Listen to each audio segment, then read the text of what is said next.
इस चीज़ को मैं मानता हूँ कि आतंकवादी का कोई धर्म नहीं होता, लेकिन जितना भी आतंकवादी पकड़े जाते हैं उन सब का खतना क्यों है? द सीएम ऑफ पश्चिम बंगाल वो है ममता बेगम। अब बैनर्जी बोल रहे थे नहीं, वृक्ष तुम्हारा नाम क्या है, फल ही उसका परिचय है। उनका तुष्टीकरण के साथ साथ उनका जो एक्टिविटीज़ भी वो मुस्लिमों जैसा हो चुका है। इसी वजह से ही आप देखेंगे कि मुर्शिदाबाद में आज भी बांग्लादेश के साथ कनेक्टेड जो बॉर्डर है वो आज भी खुला हुआ है। कलकत्ता का जो मेयर है उनका नाम है फिराद हाकिम। फिराद हाकिम कम्प्लीटली क्लियरली बोल रही है कि आने वाले दिनों में पश्चिम बंगाल का 50% लोग उर्दू में बात करेंगे। ABT अंसरुल बांग्ला टीम, उन्होंने तो क्लियरली बांग्लादेश से ये अनाउंस किया है कि ममता दीदी आप बंगाल को मोदी के चुंबल से आज़ाद करें। 10 साल पहले 2016 की बात कर रहा हूँ, इतना बुर्का वाली औरतें नहीं दिखती थी हमें, लेकिन आजकल क्या है कि मस्जिदों के अजान हर एक इंचीज़ में आपको सुनाई देगा और बुर्का पहना हुआ औरतें पूरा जो ट्रेन भरा पड़ा हुआ होता है। नमस्कार, मैं हूं माही सिंह और आप देख रहे हैं द न्यूज़पेपर। बंगाल एक ऐसा राज्य जहां पर हमेशा ये डर रहता है कि यहां पर ममता बनर्जी की सरकार बनेगी, भारतीय जनता पार्टी हो सकता है कि ना आए। बंगाल के इलेक्शन भी आने वाले हैं, ऐसे में जिस तरीके से सारी चीज़ें जो गतिविधियां हो रही है उस पर भी एक क्वेश्चन मार्क लगता हुआ नज़र आता है। हालांकि ये बात केवल बंगाल की नहीं है, जिस तरीके से एक चाहे कांग्रेस पार्टी हो, चाहे ममता बनर्जी हो, चाहे अखिलेश यादव हो, इन लोग का जो कोर वोट बैंक है वो है मुसलमानों का। तो किस तरीके से उसके पीछे का गेम होता है आज वो समझने की कोशिश करेंगे, क्योंकि बंगाल के जो इलेक्शन है वो बेहद नज़दीक है। तो ऐसे में अगर बात कर ले बंगाल के मिनी बांग्लादेश की, तो वो कहीं ना कहीं कहना गलत नहीं होगा। आज इन्हीं के साथ हमारे साथ एक्स मुस्लिम जुड़े हुए हैं, इनसे जानते हैं, अपना परिचय खुद देंगे। जो अरब से आए हैं, अरब से यहाँ पर वहाँ पर पैदा हुए, यहाँ पर एक्स मुस्लिम बन गए, इसके पीछे की भी क्या कहानी है। सर आप अपना इंट्रो दीजिए पहले। ओम नमः शिवाय सबको। असल में मैं पैदा हुआ था सऊदी अरब में। मेरा फादर असल में रॉयल सऊदी एयरफोर्स का सिविल इंजीनियर था। तो मेरा बचपन से लेके 21 साल तक मैं सऊदी में ही रहा था और मैं हूँ पश्चिम बंगाल की। तो पश्चिम बंगाल के होने के नाते पश्चिम बंगाल का इंटरनल जितना भी पॉलिटिक्स है उसके बारे में मैं अच्छा ज्ञान रखता हूँ। तो आप जिसका नाम बोल रही है कि द सीएम ऑफ पश्चिम बंगाल वो है ममता बेगम। अब बैनर्जी बोल रहे थे नहीं, वृक्ष तुम्हारा नाम क्या है, फल ही उसका परिचय है। जब हम देख पा रहे हैं कि हिजाब पहन के फिर हाथ को मुनाजात के क्या बोलते हैं शेप में रख के, वो ऑफ कोर्स भगवान को तो नहीं बुला रहे हैं। हाँ, तो अब इसी चीज़ को ही देखते हुए हम पूरा अंदाज़ा लगा सकते हैं कि वहाँ पर हिंदुओं का क्या हालत हो सकता है, क्योंकि जहाँ का सीएम ही मुस्लिम है, जहाँ पर फिराद हाकिम। ममता बनर्जी मुस्लिम है?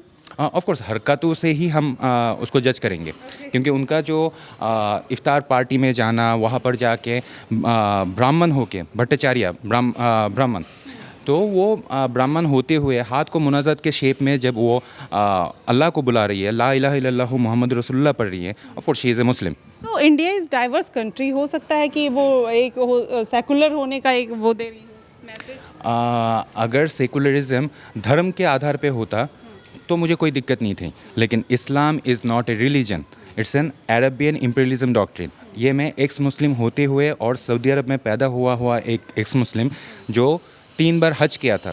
3 बार हज करने वाले को अल हज बोला जाता है। तो मेरा कंप्लीट नेम था अल हज मोहम्मद सनीउर रहमान मियाँ। तो उनका हरकतें पूरा देखने से ही पता चल रहा है कि उनका तुष्टीकरण के साथ साथ उनका जो एक्टिविटीज़ भी वो मुस्लिमों जैसा हो चुका है। इसी वजह से ही आप देखेंगे कि मुर्शिदाबाद में आज भी बांग्लादेश के साथ कनेक्टेड जो बॉर्डर है वो आज भी खुला हुआ है। नॉर्मली मतलब कोई रोक टोक के बगैर बांग्लादेश से काफ़ी सारे लोग इधर आ रहे हैं और ममता बनर्जी का सबसे बड़ा वोट बैंक बांग्लादेश से आया हुआ वोटर्स है। इसी वजह से सबसे ज़्यादा प्रॉब्लम ममता बनर्जी तब हुआ था जब SIR वहाँ पर इम्प्लीमेंट शुरू हुआ था, क्योंकि SIR के चक्कर में कितना लाखों बांग्लादेशी जो यहाँ पर बंगाली बन के इंडियन बंगाली बन के रह रहे थे, तो उनको बाहर निकलना ही पड़ा। तो अब क्या है कि आप लोग अगर थोड़ा सा इतिहास देख लें, पश्चिम बंगाल में मुर्शिदाबाद में किस तरीके से दंगा हुआ था और हिंदुओं के घर जलाए गए थे, हिंदुओं को काटा गया था। फिर अभी मालदा में भी वही चीज़ हो रहा है। रामनवमी कुछ दिन पहले गया है, वहाँ पर किसी को भी मतलब रैली निकालने का कोई परमिशन नहीं मिला। पिछले साल माँ काली का पूजा के समय पे उनका मूर्ति का गर्दन काटा गया और हमारा जो कलकत्ता का जो मेयर है उनका नाम है फिराद हकीम। फिराद हकीम कम्प्लीटली क्लियरली बोल रही है कि आने वाले दिनों में पश्चिम बंगाल का 50% लोग उर्दू में बात करेंगे।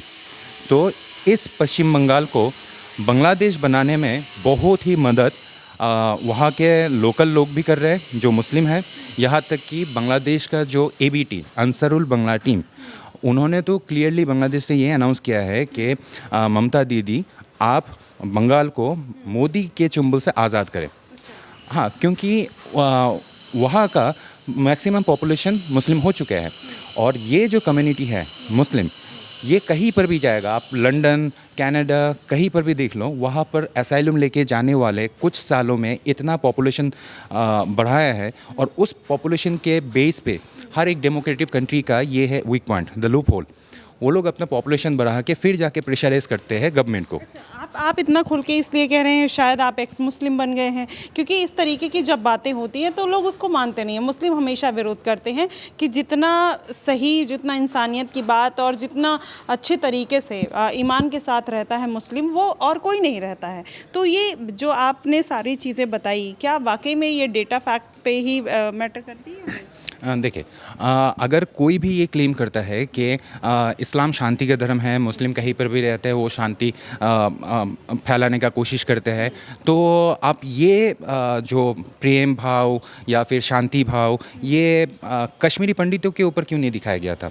बांग्लादेश में 1971 में जब Yahya Khan, the general of Pakistan, जब ये बोले थे कि इन हिंदू औरतों को इतना बलात्कार करो कि आने वाला नस्ल मुस्लिम पैदा हो, तो ऑफ कोर्स ये हमारा इतिहास देख के पता चल रहा है। और ऑफ कोर्स उस टाइम 1971 में हिंदुओं का बलात्कार हुआ था, इसीलिए 1972 में जहाँ पर abortion it's a crime world wide as a humanity, ये एक क्या बोलते हैं क्राइम है, लेकिन इस क्राइम को भी वहाँ पर एक्सेप्ट किया गया था बिकॉज इतना लड़कियाँ प्रेग्नेंट हुए थे।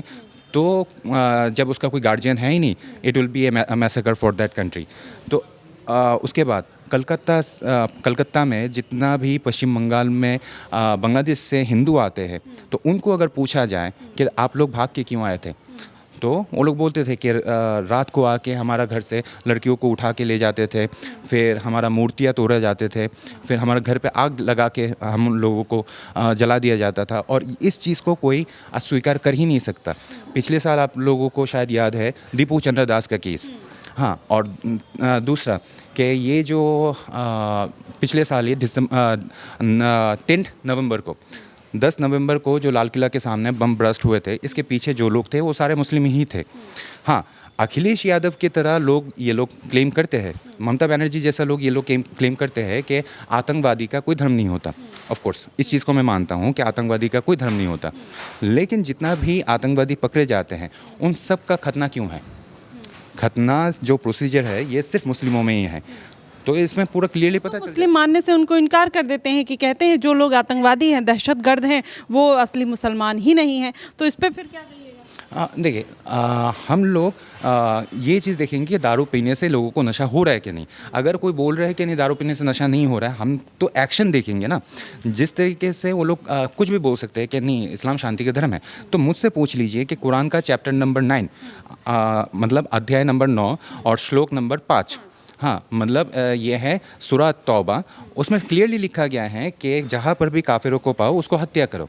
चलो, तुम्हारा इस्लाम अगर शांति का धर्म है तो शांति का वाणी ये थोड़ी हो सकता है कि जहाँ पर भी काफिरों को पाओ। काफिर मतलब क्रिश्चियन, जियूस, हिंदू, मतलब जितना भी नॉन मुस्लिम्स होते हैं। ओके, कुरान का ही चैप्टर नंबर 47 वर्स नंबर 4, उसमें लिखा गया है कि काफिरों के गर्दनों पर वार करो। और वो जो अध्याय का अभी मेंशन किया चैप्टर नंबर 47, उस चैप्टर का नाम ही है मोहम्मद। तो ऑफ कोर्स वायलेंस वो लोग फैला रहे हैं। और जिस धर्म में औरतों को बोला जाता है कि ये तुम्हारे फसल का खेती है, तो उसमें इंसान को ही इंसान नहीं माना जा रहा है, तो औरतों का इज्जत कैसे हो सकता है? फिर आपने इतना सारा कुछ बता दिया, तो क्या जो पॉलिटिकल पार्टियां सपोर्ट करती हैं, जैसे ममता बनर्जी हैं, अखिलेश यादव हैं, राहुल गांधी हैं, जो मुसलमानों को पूरी तरीके से प्रोटेक्ट करते हैं और उनकी पार्टी मानी जाती है, तो क्या ये लोग कहीं ना कहीं पनपा रहे हैं भारत देश में? ऐसे लोग को शरण दे रहे हैं जो इस तरीके की गतिविधि करते हैं, इस तरीके की सोच रखते हैं? ये देश के लिए खतरा है।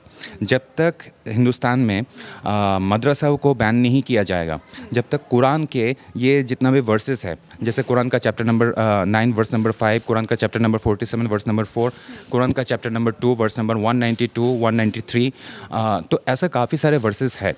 तो मैं चाहता हूँ कि हमारा एजुकेशन मिनिस्टर जो है धर्मेंद्र प्रधान जी, वो ऑनेस्टली काम करे। टैक्स का पैसा तो उनके अकाउंट में जा ही रहा है, तो वो उनका दायित्व बनता है कि मदरसा एज ए एजुकेशन क्या बोलते हैं यूनिवर्सिटी या एजुकेशनल स्कूल बोला जाता है मुस्लिमों की, तो उसमें जो बच्चे पढ़ रहे हैं उस बच्चों को क्या पढ़ाया जा रहा है इसके ऊपर थोड़ा सा R&D करें। अगर धर्मेंद्र प्रधान जी ये बोल रहे हैं कि मैं हिंदू हूँ, मुझे इस्लाम का क्या पता, ओके, इस्लामिक स्कॉलर प्लस काफ़ी सारे एक्स मुस्लिम हो चुके हैं इंडिया में, तो उनके साथ बैठ के डिस्कस करके R&D करके दिखाया जाए कि हाँ, अब जाके कुरान इज़ क्या बोलते हैं, it's not harmful for the nation. क्योंकि अभी जो कुरान पढ़ाया जा रहा है मदरसा में वो हार्मफुल फॉर द नेशन है। क्योंकि जहाँ आप लोग खुद ही देख रहे हो कि जब भी मुस्लिमों को बोला जाता है कि वंदे मातरम बोलो, वो लोग बोलते हैं कि नहीं, हमारा इस्लाम में ये हराम है। अगर तुम इस देश का नमक खा रहे हो तो नमक हलाली क्यों सऊदी अरब का कर रहे हो तुम? This is dangerous. क्योंकि जब बांग्लादेश में भी 1971 में वॉर हुआ था, तो पाकिस्तान और बांग्लादेश में जब भी लड़ाई लगा, तो वहाँ का जो मदरसा, फिर वहाँ का जो आलिम उलमाए थे, वो लोग पाकिस्तानी आर्मियों की हेल्प कर रहे थे टू किल द हिंदूज़। ठीक इसी तरह आप देख रहे हैं कि इज़राइल और ईरान में जो वार हो रहा है, इंडिया का जो जितना भी मुस्लिम है उन लोगों के लिए पैसा इकट्ठा कर रहा है, फिर उन लोगों के लिए रो रहा है कि खुमैनी मर गया।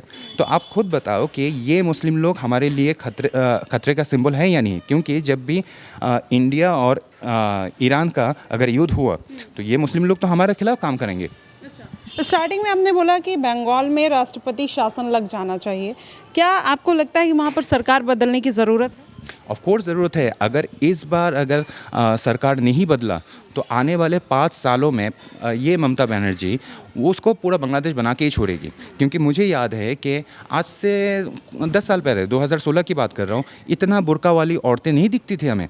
लेकिन आजकल क्या है कि मस्जिदों के अजान हर एक इंचीज़ में आपको सुनाई देगा, और बुर्का पहना हुआ औरतें पूरा जो ट्रेन भरा पड़ा हुआ होता है, जो पहले नहीं दिखाया जाता था। ये क्यों हुआ है? क्योंकि उनका तुष्टीकरण और उनका जो ब्लैक मनी इकट्ठा करने का जो एक बिज़नेस है।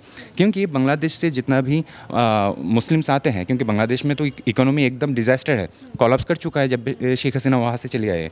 तो उस चीज़ का फ़ायदा उठाते हुए शेख हसीना उन लोगों को इधर एंट्री दिया है, और वो लोग हमारा पूरा इंडिया में फैल चुका है, वो बांग्लादेशी मुस्लिम। लेकिन उन लोगों को तब यूज़ किया जाता है जब वोट का टाइम आता है।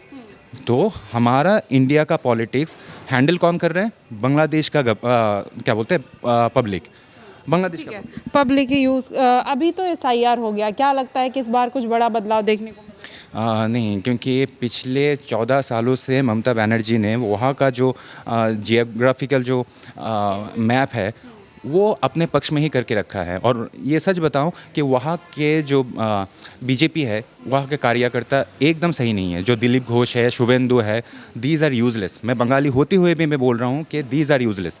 अगर वहाँ के कार्यकर्ता सही रहता तो आज बंगालियों का ये दुर्गति नहीं होती जो आज हो रहा है। लेकिन मैं फिर भी बोलता हूँ कि राष्ट्रपति शासन से अगर क्या बोलते हैं निरपेक्ष तरीके से अगर इलेक्शन हो पाए तो शायद रिज़ल्ट हमारा बीजेपी के पक्ष में आएगा।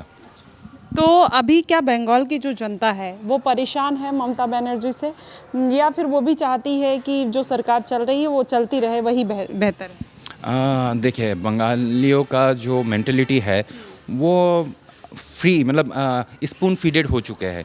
ममता बनर्जी बेकार भाता मतलब एक तरह का सहयोग, सरकारी सहयोग, कि जो लोग नौकरी नहीं है उन लोगों को हर महीने 1500 रुपये करके दिया जाएगा। जो लोग घर पे बैठ के लड़कियां काम करती हैं उन लोगों को 1500 रुपये, लक्खी भंडार बोला जाता है। इस तरीके से फ्री में काफ़ी सारे पैसा बांट रहे हैं, और ये बंगाली लोग उसी पैसों में ही खुश है। हाँ, तो इस तरीके का क्या बोलते हैं पब्लिक को बनाने के बाद अभी मैं यही सोच रहा हूँ कि उस एरिया में अगर बीजेपी को भी जीतना है, उन लोगों को वही पैसा खिलाना पड़ेगा। क्योंकि उन लोगों को आदी बना के रखा है। जैसे ड्रग एडिक्ट होते हैं तो वो लोग फ्री का खाने के लिए बैठा हुआ है। वहाँ पर सिर्फ 500 रुपये में वोट बिकता है।